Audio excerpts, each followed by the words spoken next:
BioWare is dying. Or maybe it isn't, I don't know. I'm just a consumer trying to make sense of the whirlwind surrounding the entertainment industry. As we all know, the discourse these days is riddled with suspicion, which certainly isn't a new phenomenon. Now, I won't get into the idea that negativity sells. There's not a lot of solid evidence for that anyway, especially on platforms like YouTube.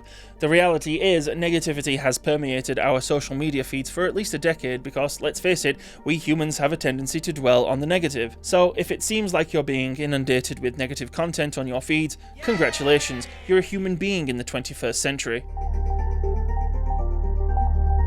So, moving on, let's talk about BioWare, the creative minds behind legendary titles like Baldur's Gate, Knights of the Old Republic, Dragon Age Origins, and of course, Mass Effect. Unfortunately, they're not exactly the most popular studio these days, and it's easy to see why. Despite having proponents, their releases over the last 10 years have not been well received by the majority of gaming audiences, and even I, as an apologist, can see how the mass appeal BioWare games used to have has gradually dwindled away since we last saw Commander Shepard's trademark bigotry towards intelligent marine life. You big stupid jellyfish. But is BioWare really on its last legs? Recently, General Manager Gary McKay released a statement assuring fans that the studio is now fully focused on the production of Mass Effect following the launch of Dragon Age The Veilguard. It was an intriguing read to say the least. I'll be honest, other YouTube channels have tackled this topic in much more depth than I can, so I encourage you to check them out for a more comprehensive discussion. But in short, the studio has downsized once again, claiming that it's all part of a deliberate strategy. As always, I will attempt to stay within my lane when it comes to offering analysis on matters that I self-assert to have nothing more than a layman's understanding of. I don't have any expertise on the finer business dealings of the gaming industry, and I won't pretend to. So if I may, I'd like to offer something more anecdotal to the question of whether or not the glory days of BioWare are truly over. My answer in short is probably, but hopefully not. Growing up, I loved watching the Transformers, even though that show had already run its course before I was born. I had no grasp over the concepts of cancellation or studio interference, nor did I realise that the show had lost profitability after the 1986 movie traumatised a generation. I just thought that transforming robots were badass. And though the toy line continued to be a major part of Hasbro, Generation 1 Transformers was, at this time, dead. Fast forward over 40 years, and that intellectual property is still thriving. Countless reboots, movies, comic books, and toys later, the Transformers continues to be a powerhouse, and is still owned and distributed by Takara Tomy and Hasbro.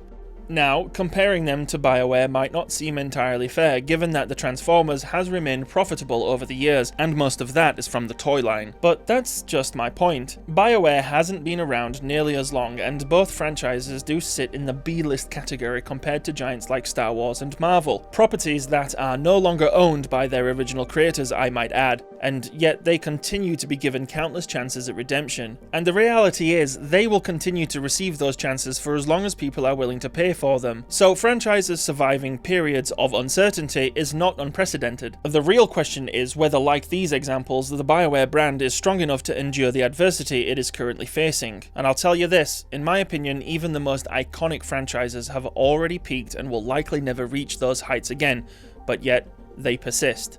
As it stands, BioWare's fate is largely in the hands of its parent company EA. Dragon Age The Veilguard, while not a financial disaster per se, is still considered one because it didn't meet EA's lofty sales expectations. Expectations that were likely unrealistic given the game's direction. Regardless, selling 1.5 million copies in 4 months shouldn't be seen as a failure by any means. Even through this decline, BioWare still finds ways to make money. But it's never enough for the company most widely known for its leading role in the implementation of microtransactions. This issue isn't new for BioWare since the Electronic Arts acquisition at least. The first game released under EA was in fact Mass Effect, and that trilogy was both a blessing and a curse for what up until then was a quaint independent studio in northern Alberta. EA, for all intents and purposes, stumbled their way into a juggernaut once-in-a-lifetime lightning-in-a-bottle scenario and seriously thought to themselves, wow, we are awesome, we can totally do this again. And the truth is, they didn't do shit.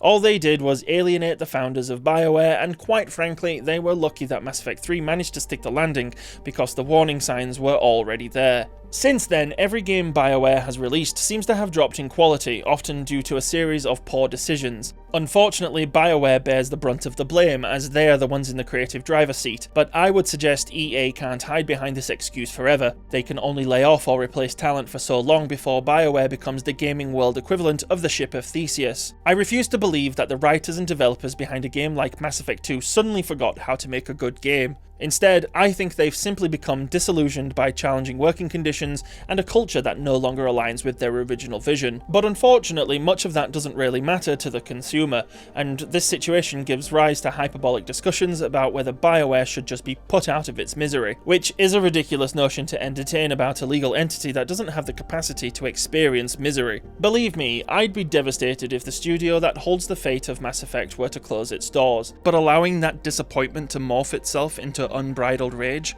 No thanks. I care too much about my blood pressure for that. And wishing for the downfall of a studio because it didn't meet your expectations is akin to hoping your local McDonald's burns down because your order was missing the 20 chicken nuggets you asked for. It's just silly. Right, stop that. Silly. At times like this, I like to think of the words of Doris Day. Que sera, sera. Whatever will be, will be.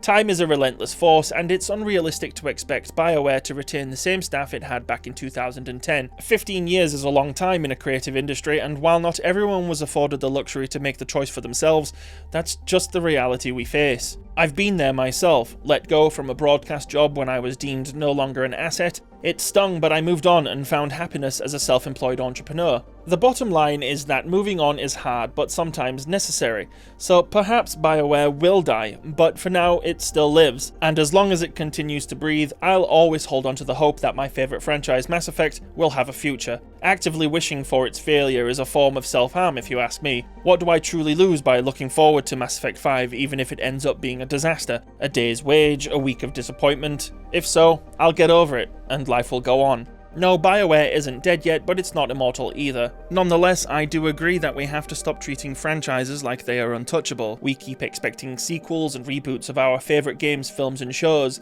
yet we often end up with mediocre attempts at best. And we fall for it, time and time again. But instead of getting angry about it, or for the lack of a better term, continuing to beat a dead horse, why not redirect your energy towards new endeavours? For those worried about the future of Mass Effect, try getting excited about new projects like Exodus. It'll make you feel a hell of a lot better than ruminating on what hasn't even been released yet. I genuinely want Mass Effect 5 to recapture the magic of BioWare's glory days, but I also want to be prepared for whatever comes next, and ultimately the possibility that it never sees the light of day. If by some miracle BioWare does indeed make it through this challenging period, I personally would love to see them develop a brand new IP. And no, Anthem does not count.